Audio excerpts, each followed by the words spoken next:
Buenas tardes, mi nombre es Felipe Rodríguez. Mi tema de memoria es Sistema de Manejo de Residuos Peligrosos en Compañía Minera Saldívar. Mi profesor guía es el doctor Nelson Alarcón.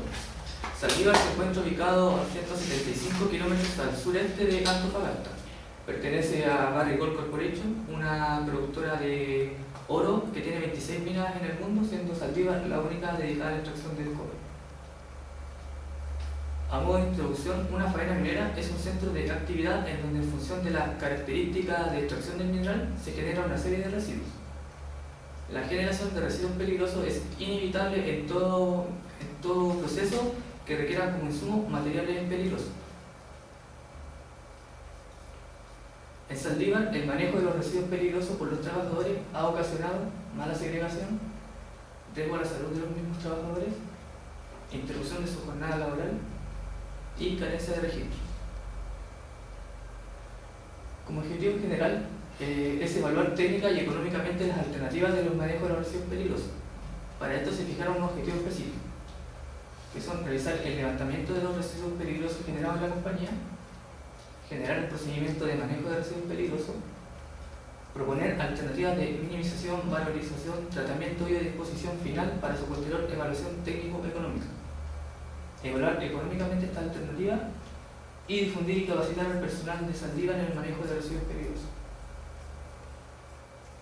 La compañía tiene como política establecer ciertos estándares medioambientales, de acuerdo a lo especificado en su sistema de gestión, bajo el sistema ISO 14001 y la mejora continua implementada por la empresa para aumentar sus controles en los aspectos ambientales.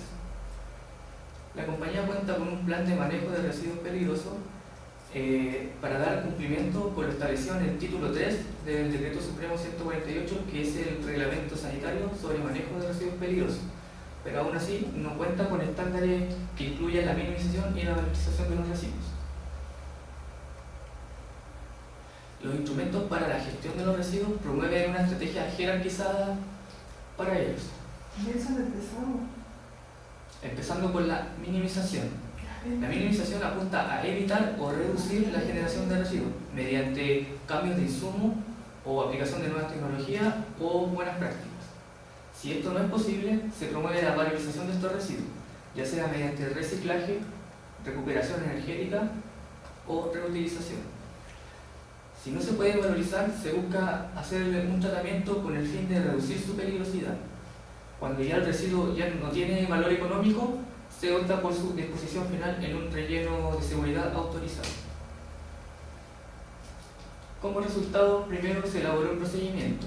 Antes de elaborar este procedimiento se hicieron inspecciones en terreno con el fin de poder evaluar en qué situación estamos, en cómo se manejaban los residuos, si había alguna desviación con respecto a la normativa. Para esto se fijó el alcance del procedimiento. Se estableció un estándar de almacenamiento que básicamente apunta a cómo se van a almacenar los residuos dentro de la compañía.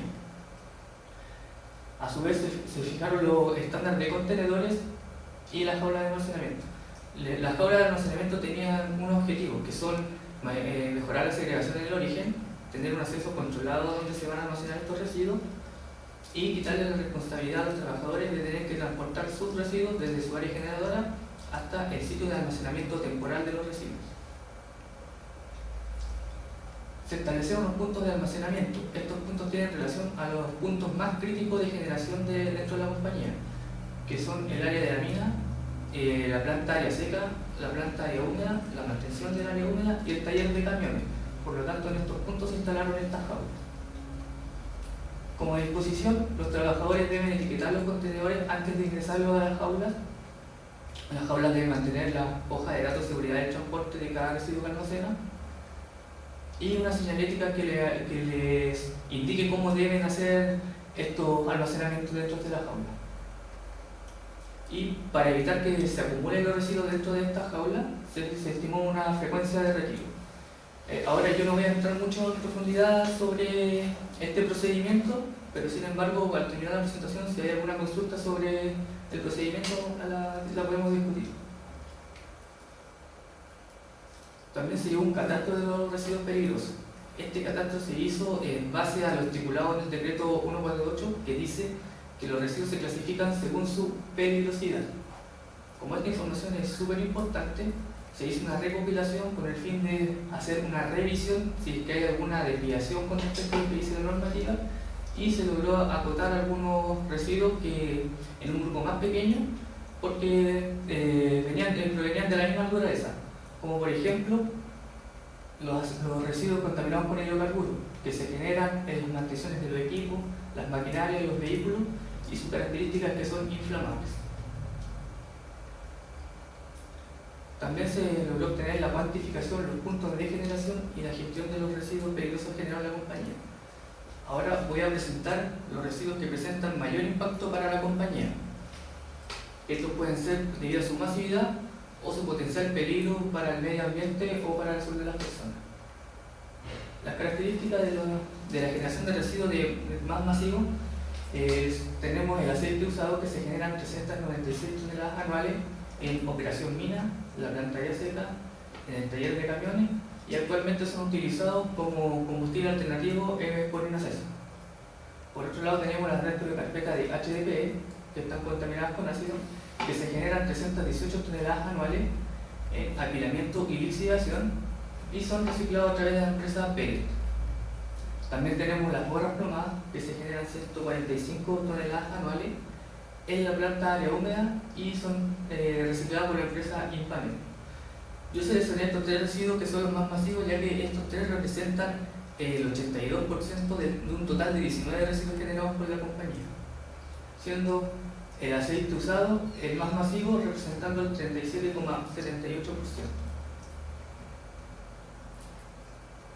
Ahora se presentan las características de generación de los residuos más peligrosos para el ecosistema o la salud de las personas, las cuales tenemos las mencionadas borras plomadas, los tubos fluorescentes y las pilas de batería alcalina. Estos dos últimos, si los comparamos con los anteriores, se generan en mucho menor cantidad. Sin embargo, en su gestión no tienen la valorización, por lo que son confinados en un relleno de seguridad. Para poder solucionar los residuos de mayor impacto para hacerle la gestión integral, se analizaron los mencionados anteriormente, que tenemos los más masivos, que son el aceite residual, el resto de carpeta de HDPE contaminada con ácido y las borras plomadas. Por el lado de los residuos más peligrosos para la salud, para el sistema de la salud de las personas,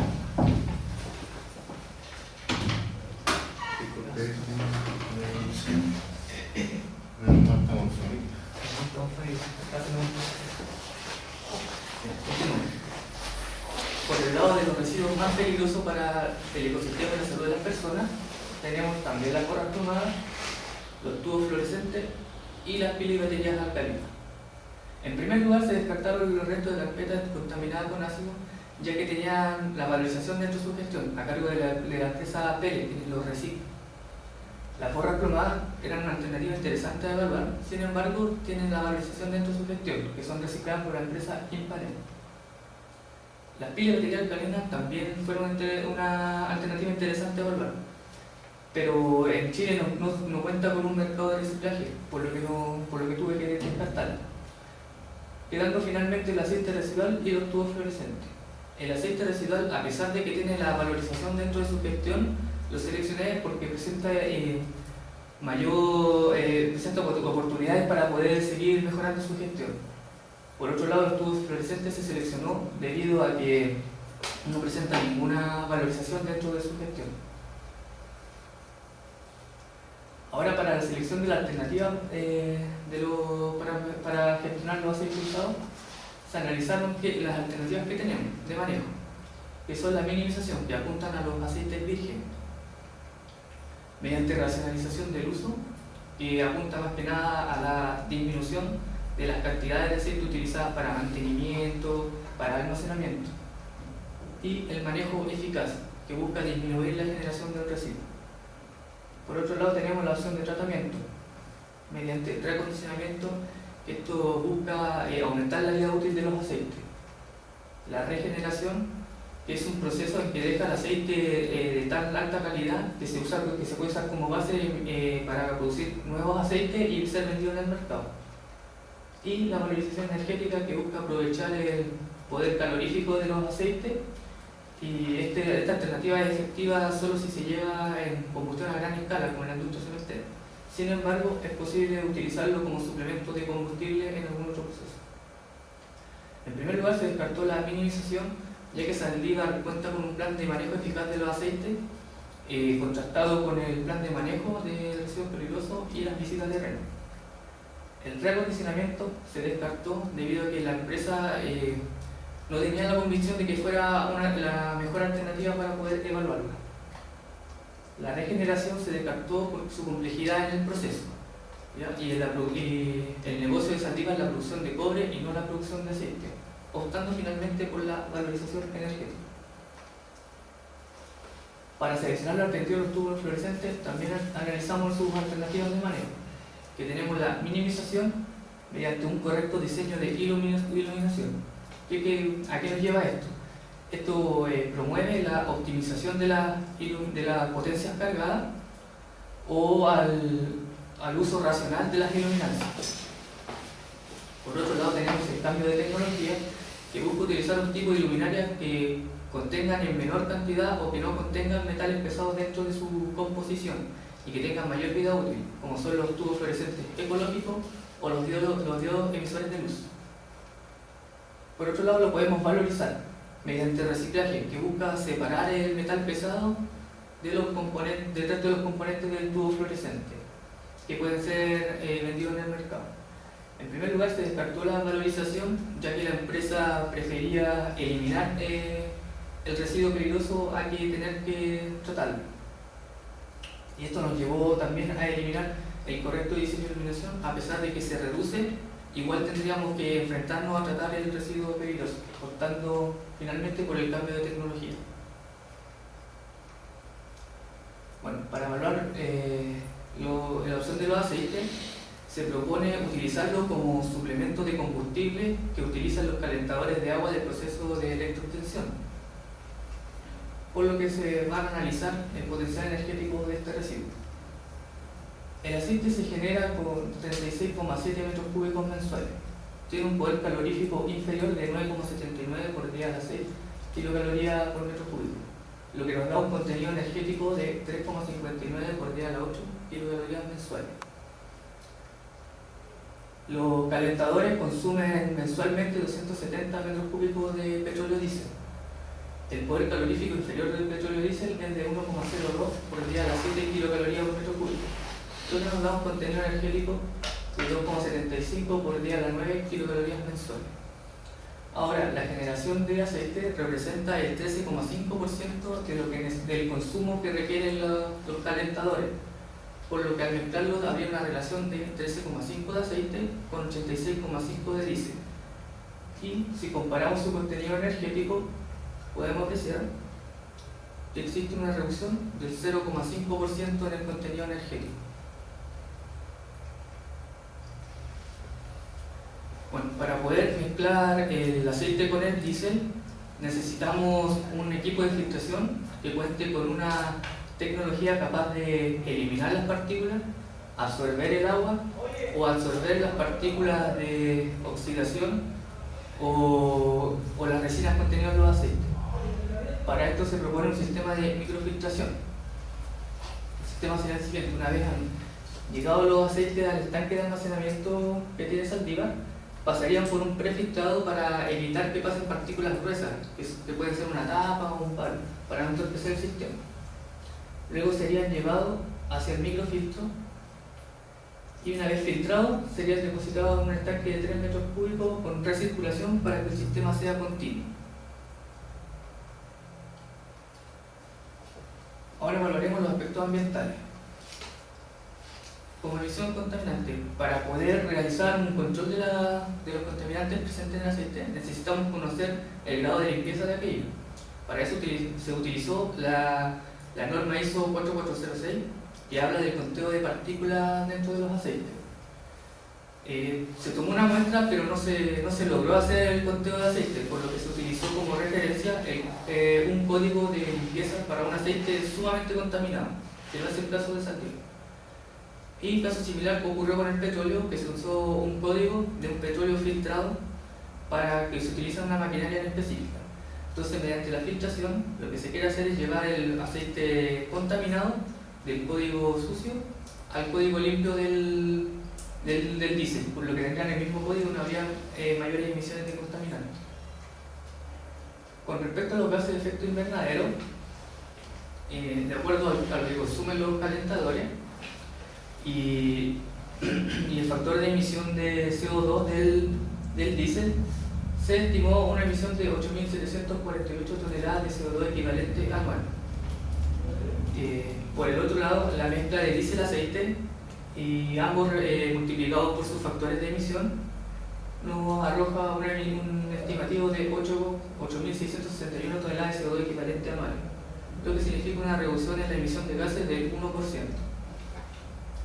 Con respecto a la generación de residuos, el proyecto no genera mayores residuos, salvo los productos de las labores de limpieza y mantención, que pueden ser los elementos de protección personal contaminados con aceite o los mismos filtros que se reemplazan, y ellos serán manejados de acuerdo al procedimiento mencionado anteriormente. Para los tubos fluorescentes se propone reemplazar 52 tubos fluorescentes de 40 watts que están en el Departamento de Prevención y Medio Ambiente de la compañía por 52 LED que son de 16 watts. Para eso evaluamos la reducción de carga y el consumo de energía. Los tubos fluorescentes de 40 watts tienen una potencia instalada con su balasto de 47,2 watts, lo que representan una carga de 2,5 kilowatts. Los tubos LED presentan una carga de 0,8 kilowatts, lo que significa una reducción de la demanda de máxima 64%. Para obtener el consumo de energía se utilizó la carga instalada de ambas tecnologías y de acuerdo a las horas de operación, que son las 11, durante un mes, lo que nos da un estimativo de los tubos fluorescentes de 810 kWh de consumo, los LED 273,9 kWh de consumo, lo que supone una reducción de 536,1 kWh de consumo. Para evaluar la luminosidad de estas tecnologías necesitamos conocer los valores de luminancia, que son los LUM, que corresponden al flujo lumínico por los metros cuadrados que va a iluminar. Para esto necesitamos conocer la infraestructura y las dimensiones del Departamento de Prevención y Medio Ambiente. Y también conocer el flujo lumínico que aporta cada una de las tecnologías. El departamento cuenta con 6 oficinas pequeñas, 2 oficinas grandes, una sala de reunión y una de pasillo. Y aquí están las dimensiones. Por otro lado, los tubos fluorescentes aportan 2400 lúmenes, los LED 1850. Entonces, si obtenemos los valores de iluminancia y los comparamos entre sí, podremos observar que la barra de color azul son la iluminancia otorgada por el tubo fluorescente, y si la comparamos con el LED es mayor. Pero lo que dice la normativa de las condiciones básicas de trabajo estima un mínimo, que son de 500, por lo que no estaría pasando la norma si reemplazamos los tubos fluorescentes por los LED. La generación de energía eléctrica de la compañía lo hace una empresa externa, por lo que se genera una serie de impactos indirectos que van a ser evaluados. Tenemos primero los consumos de combustible. De acuerdo al consumo de energía y a la estructura de generación eléctrica, se estimó que los tubos fluorescentes consumen 1,44 toneladas anuales de carbono. Los LED consumen 0,49 toneladas al año de carbón, lo que representa una reducción de 0,95 toneladas al año de carbono. Para el consumo de diésel se estimó que los tubos fluorescentes consumen 2,84 litros anuales, los LED consumen 0,96 litros anuales, lo que representa una reducción de 1,88. Lo mismo con el consumo de gas natural. Los tubos fluorescentes tendrían un estimativo de 102 metros cúbicos anuales, los LED 34,5 metros cúbicos anuales, lo que representa una reducción de 67,5 de metros cúbicos anuales. También se valoran las emisiones de los gases, por lo que con el consumo de cada tecnología multiplicado por el factor de emisión de los kilowatt-hora, se tiene que es un estimativo de los tubos fluorescentes de 9,43 toneladas de CO2 equivalente anual por parte de los LED, 3,19 toneladas de CO2 al año, lo que representa una reducción del 66% en las emisiones de los gases. Con respecto a la generación de residuos, el tubo fluorescente de 40 watts contiene aproximadamente 8 miligramos de mercurio, lo que si nos queremos deshacer de estos 152 tubos fluorescentes, habría una emisión de 416 miligramos de mercurio a la atmósfera, cosa que no pasaría por la tecnología LED. El análisis económico se hizo mediante el método de relación beneficio-costo, que es una herramienta financiera que nos permite relacionar los costos con los beneficios de un proyecto para evaluar su rentabilidad. Si la rentabilidad es mayor a la unidad, quiere decir que el proyecto es rentable.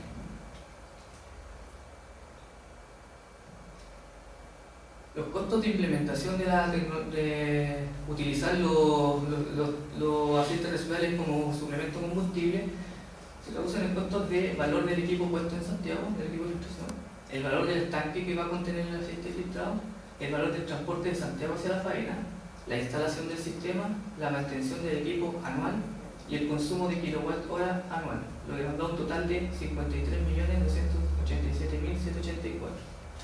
Los beneficios que se obtienen de esta implementación sería un ahorro anual de combustible de 192.911.625, lo que si hacemos la relación beneficio-costo nos da un valor de 3,62, siendo esta alternativa económicamente factible.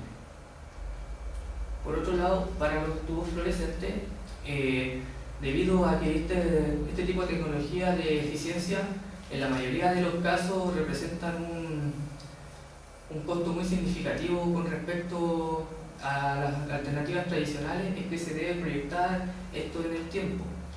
Por lo que aquí está dado en relación a la vida útil de los tubos fluorescentes, que son 10 años. O sea, esto está proyectado para 10 años. Los costos de implementación serían, bueno, el costo de los 52 LED y el transporte hacia faena, lo que nos da aproximadamente 1.900.000. El beneficio de esta implementación sería el ahorro en el consumo de energía durante estos 10 años y el ahorro en la disposición final, lo que nos da un total de 2.700.000 pesos. Y al hacer la relación de beneficio-costo, tenemos un valor de 1,4, lo que también nos da que es económicamente factible. Conclusiones con respecto a los aceites residuales. Se tiene una reducción del 13,5% del consumo de un recurso natural. No hay mayores emisiones de gases contaminantes. Hay una disminución del 1% del CO2 emitido a la atmósfera. Y es una tecnología técnica y económicamente factible, que se implementada por la compañía. Con respecto al cambio de tecnología, existe una reducción del 64% de la demanda máxima de consumo de energía. Hay una reducción en la iluminación, pero sin embargo no tiene desviación con respecto a lo que fija la norma. Existe una reducción del 66% aproximadamente del consumo de los combustibles que necesita la planta generadora de energía que suministra Saldiero. Hay una reducción del 66% del total de CO2 emitido a la atmósfera, lo que nos lleva a que esta alternativa es técnica y económicamente factible de ser implementada por la compañía. Muchas gracias.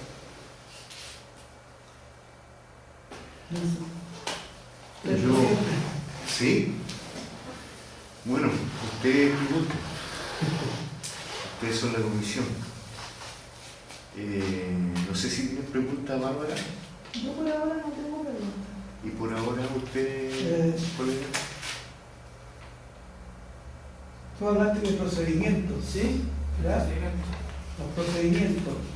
Fíjate, son procedimientos escritos. ¿Lograste validar esos procedimientos? Sí, está firmado mi nombre. ¿Ah? Está firmado mi nombre en el sistema de gestión. Validar en el sentido de que lo llevaste a la práctica para ver si funcionaba bien, no bien. Lo que pasa es que yo lo implementé. Implementado. Sí, está implementado. Ya. Y luego terminé mi proceso. Okay. Pero sé que no fue bien porque me llamaron y ganaron un premio en medio ambiente por Ya. la gestión. Ya. Oye, en la luminosidad, vi que ahí Un asunto es, ok, los costos todos cuadran muy bien, tú logras bajar, son más económicos, te sale más económico todo, y lo comparaste con la normativa, lo cual está bien, pero hay un asunto, digamos, yo con esta luz, por ejemplo, me estoy dando la idea, con esta luz pienso en tubo fluorescente, ¿no es cierto? Yo tengo una cierta luminosidad y veo bien. Exactamente. Tú estás poniendo un LED ahí donde la luminosidad baja, Claro. y a lo mejor no logro ver bien. Claro, por eso lo fijé con la norma, porque la normativa fija el estándar. Sí, pero la normativa te lo fijas, sí, pero mis ojos a lo mejor no están adecuados. Claro, esta normativa fue hecha realmente para eso, para que no le afecte, ¿cómo se llama? Para que no le afecte la visión, también por eso tampoco no lo quise poner acá, pero también ahí está el confort. No es tanto mi visión, no me afecta la visión, sino que te dificulta. Me dificulta la Te dificultad. hace... La dificultad que podría yo tener, porque estoy acostumbrado a una cierta luminosidad para hacer las cosas, ¿entiendes? Y ahora tú me bajas la luminosidad, entonces mi ojo o mi forma de hacer las cosas van a ser modificadas. Yo me imagino yo entiendo lo que tú dices, y yo me imagino que por eso está la norma, para que el deterioro en el proceso de visión común no sea, no te afecte no te afecte al punto de no hacer bien las cosas. O sea, por eso existe una norma. No, está bien, pero a veces las normativas, digamos, también tenemos las normativas de arsénico, las normativas de arsénico, me dice, claro. ¿entiendes? Claro. Pero no lo saben. Claro. No, pero está bien, digamos. Okay. Y los aceites, tú dices que no hay emisiones de contaminantes respecto a los gases de efecto invernadero. ¿Y qué hay de los metales? Los metales pesados, por eso es el tema de la filtración, el conteo de partículas. Por eso yo le voy a sacar las partículas de nada de 0,8 micrón. La idea de esto es limpiar este aceite para que no haya ese problema. Por eso que va a llegar del mismo código, de la misma comparación, del diésel. Es de eso que viene el conteo de partículas, para que queden de la misma manera. Entonces, los contaminantes que va a emitir son los mismos que el del petróleo. Ya, los mismos. Claro, los mismos que el del petróleo.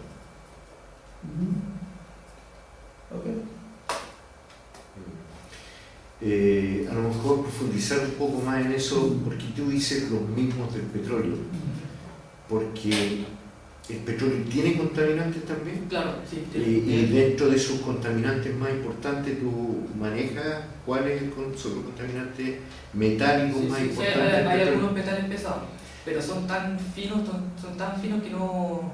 Pero están en la forma de particulado o disuelto. No están particulados. Existe una alternativa también, esto es como para aclarar un poco, que los aceites, muchas veces cuando son regenerados, es para eliminar un cierto grado de disolución de los metales. O sea, la mayoría, yo concuerdo contigo, la mayoría está en la forma de partículas. Pero cuando tú mencionaste la regeneración, esa regeneración viene después de una filtración que se hace para absorber material o metales pesados que están disueltos. Claro. Es probable también que estos materiales disueltos del aceite sean muy similares a los materiales disueltos que tiene el petróleo. De tal forma que no van a generar una contaminación adicional, de lo contrario el colega tendría razón, pero tú dices que esto está dentro de norma y tú... Claro, sí hay estudios de eso. Porque una cosa son los materiales particulados, producto del roce de las piezas, porque para eso es lubricante, y otra cosa es lo que se disuelve, ¿cierto?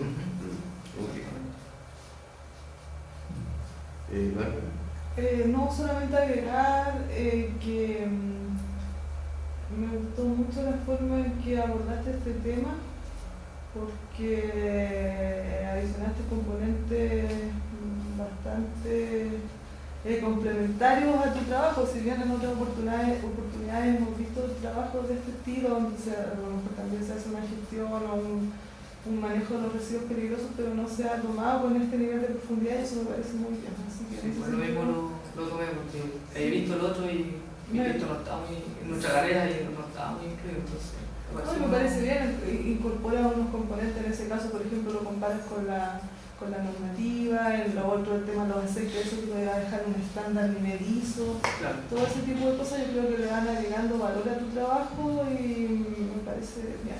Así que yo te felicito por eso y no tengo ninguna pregunta por eso. Excepto podría ser por qué sale tan cara la mantención del equipo de filtración, Por 14 millones y algo anual. Sí. En relación a Lo que pasa es que, como yo dije en un principio, no pudimos hacer la toma de muestra que queríamos. Entonces usamos un aceite muy contaminado. Entonces, como el aceite está muy contaminado, habría que hacerle mantenciones mensuales a ese equipo de filtración. Entonces, como hay que hacer mantenciones mensuales, y son más o menos caras las mantenciones, durante un año, por eso se encarecería el equipo, pero no sería el caso de Saldívar si podríamos tomar el conteo ideal, que sería quizá una vez cada 3 meses, algo así. Tú te pusiste en el peor de los casos. Yo me puse en el peor, para poder hacer la evaluación. como yo no pude tomar el tema, dije ya, en el peor de los casos. Igual el código ISO era del petróleo filtrado, que tampoco es el caso de Saldívar, ¿no? El petróleo no está filtrado, entonces era un petróleo sumamente específico para una maquinaria. Mira, yo tengo no sé si duda, observaciones, pero por ejemplo tú mencionaste un 1% de la disminución del diésel.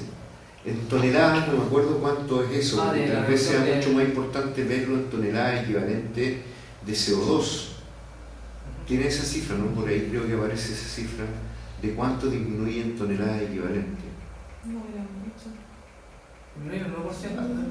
Pero el 1%, claro, el 1%, pero si nosotros lo vemos por tonelada, no es menor, digamos. Claro. ¿Ah? Claro. Porque por tonelada tenían 380 y algo. Exactamente. 380 toneladas anuales. Claro. O sea, como 1%, si yo usara 50.000 toneladas, o sea, si yo emitiera 50.000 con uno, Claro. y con el otro bajo a, no sé, si voy a bajar un 1% no se aprecia, Claro. a eso me refiero, no se aprecia el valor Claro, no se aprecia el valor real de tonelada equivalente que tú bajas, Exactamente. que no es menor, digamos. Ahora, yo tengo otra duda, a lo mejor no escapa a lo tuyo porque no es un residuo peligroso, pero hay residuos que sin ser peligrosos no sé si tú tuviste la oportunidad de visualizar esto, residuos que sin ser peligrosos se transforman en un problema para la empresa. ¿Tuviste la oportunidad de ver qué tipo de residuos, por ser muy voluminosos, se pueden transformar o se están transformando en un problema? Sí, la madera. La madera, ¿no? La madera, sí. ¿Y alguna idea no se te ocurre? Sí, yo propuse varias alternativas. Tú trabajaste eso también, Sí, yo trabajé. pero no lo incluiste en la tesis. No, de hecho también una de esas era evaluar una opción de gasificación para madera y también utilizarlo, reemplazar el Con el diésel. alquitrán. Claro. Entonces esa era una opción. Otra opción era, primeramente lo que sí me pescaron fue chipearla y llevarla al relleno sanitario. Mientras tanto, mientras decidíamos, también había conversaciones con nuestra empresa que podía hacer de estas briquetas Ok. para poder utilizarlo como combustible.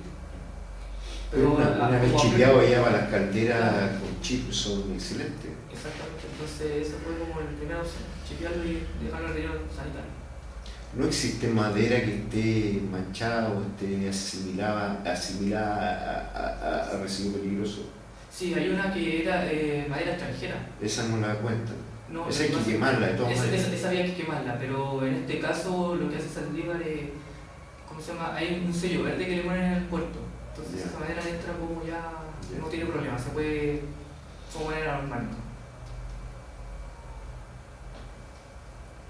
Mira, existen, cuando tú calculaste ahí las emisiones de los gases de efecto invernadero, fundamentalmente el CO2 equivalente, existen, yo no sé si exista normativa en Chile sobre esos factores de emisión, pero yo sé que existen páginas web, por ejemplo, en donde tú te metes con tu equipo, tu instrumento o tu dispositivo, qué sé yo, y te hacen el cálculo utilizando factores de emisión. Factores de emisión que yo sí sé que pertenecen a la EPA. Eso hace 3 o 4 o 5 años atrás, cuando uno de mis alumnos, o alumna más bien, tuvo que hacer un trabajo de esto, y precisamente abordó lo mismo que tú abordaste, las luminarias, dentro de otras cosas.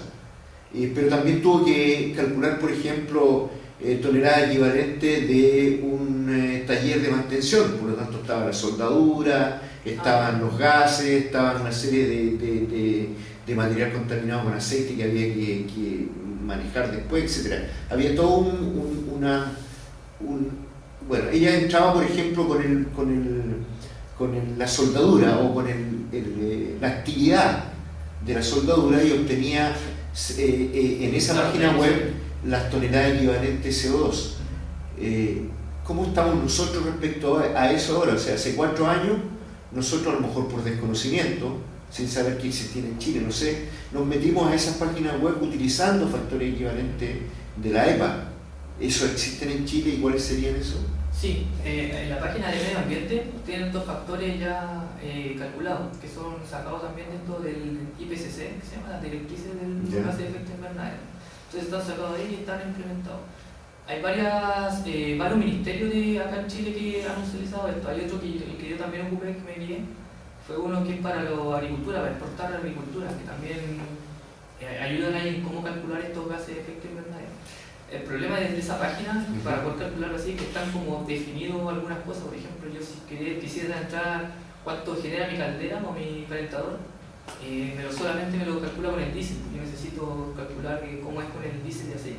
Entonces, no, o el diésel o el fluor número 6, claro. Pero en este caso tendríais que asimilar a uno de los dos, claro, y aproximar. entonces empezar a jugar así, entonces mejor ocupar los factores de emisiones ya establecidos. Ok. Pero entonces, ¿esos factores son factores nuestros generados por nosotros? ¿O son factores que, como en Chile, o son factores que se asimilaron de equipo claro. de la... O sea, ahí todavía estamos lejos. Claro, todavía estamos lejos. Porque, obvio, nuestras tecnologías, si yo quisiera una caldera a carbón, por ejemplo, nuestros equipos están muy lejanos a los que pudieran haber ahora después de hace 15 o 10 años. Los nuestros son de hace 30 o así me por ahí. Pero son esos factores, existen, pero no son nuestros, no son creados. Claro, no son creados por nosotros. Eso no sería, no sé si alguien tiene alguna otra observación. Déjanos y ruego que me disculpe el retraso, andaba metido en otro edificio ya buscando a mi colega. Nos dejan para evaluar. A menos que usted tenga una pregunta. Prefiero no. Prefiero no. Ya, Muchas gracias. okay.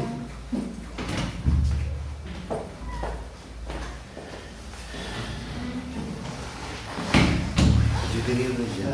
¿Tú ya eres la mamá? No sé. No sé. ¿Qué has sentido todas las cosas? Seguramente. Yo andaba buscando el Lego que me había llamado, no lo habíamos encontrado. Y dije, voy a aprovechar de pasar al Sexasa y me lo pillo para conversar de una vez porque no voy a encontrarnos por el teléfono. Y veo tu llamada. ¿Por qué me está llamando? ¿Será por alguna reunión?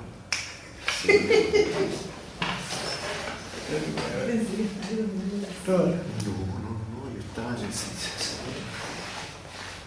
Pasé por allá y de repente cuando vi la llamada me di la vuelta y más encima en el Sexasa tenía que decirle a alguien que Hay que salir ahora.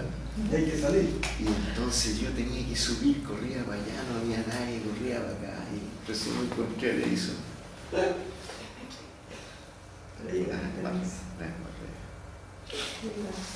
Oye, nosotros tenemos que evaluar esto y evaluar el informe también. Si ustedes me prestan un lápiz, porque yo tampoco tengo lápiz, pasen un lápiz.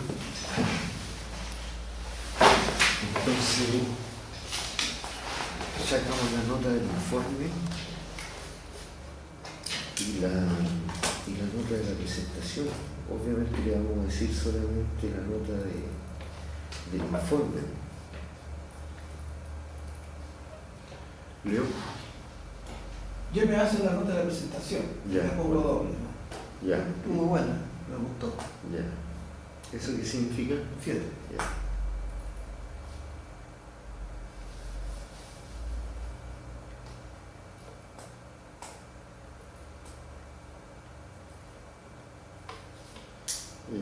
Barbarita. Sí, 7 en las dos cosas. Bueno, yo no voy a hacer menos entonces. No, estuvo simple, clara la cuestión. Que le sacó cualquier provecho a No, no, una cuestión tan simple. Sí, ¿no es cierto? Eso mismo le iba a decir yo, pero no quería decir porque no le bajarle la nota. Algo tan simple le sacó. No, Claro. no. Porque hay cosas que han sido tratadas con mayor, por ejemplo, yo me acuerdo de la Ruth de Valencia, que hizo esto e hizo muchos más residuos y no logró profundizar tanto. Bueno, otro que agarró varios residuos también y no mucho, muy poco, y tampoco le metió nada y que fue un desastre, pero existe toda esa gama. Yo creo que aquí, una futura, esto pone la vara un poquito más alta, porque una futura tesis relacionada con esto va a tener que abarcar más residuos y esta evaluación tanto económica como ambiental, porque aquí hay una evaluación ambiental también. Lo otro que esto indica que imagínate que abordó este tema simple y lo puedo llevar a este nivel de profundidad, o sea, con otro tema y con más información, podría ser maravilloso. Puede abordar cualquier tema, yo creo, ¿cómo se llama? Sí. Yo no voy a hacer discurso ni nada, sino que voy a decir la nota. ¿Les parece? Yo después veré cómo redacto para... Sí, no te preocupes.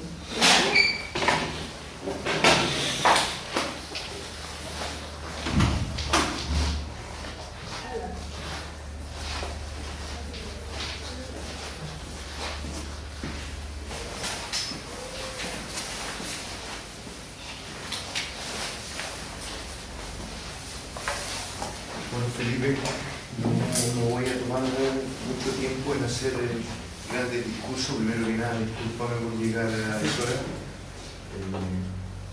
Estaba durmiendo, como dice la Bárbara, pero no es, estaba en otro edificio. Pero bueno, conversamos nosotros sobre la evaluación. Los colegas encontraron que la presentación fue bastante clara, que en realidad tú manejabas el tema, omitiste algunas cosas incluso que habían hecho, pero que manejabas bien el tema y que estaba claro, y destacaron que un trabajo que pudiera haber sido simple, no fue así, pero con bastante aporte, que le permitiría usar esta misma metodología para poder agregar mucho más elementos en esta gestión de residuos. Yo creo que el valor, según lo que plantean ellos, está más que nada relacionado con eso. Algo que tiene una sorpresa, ¿cierto? Pero que generaste una metodología que puede ser aplicado a algo mucho más complejo que esto. La calificación entonces es un 7 para tu presentación. Eso, te felicito. Y a disfrutar, ¿no? Disfrute como caballero.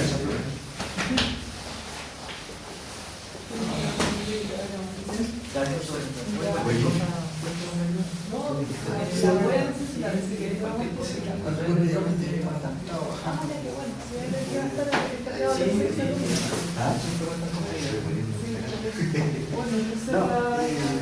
entonces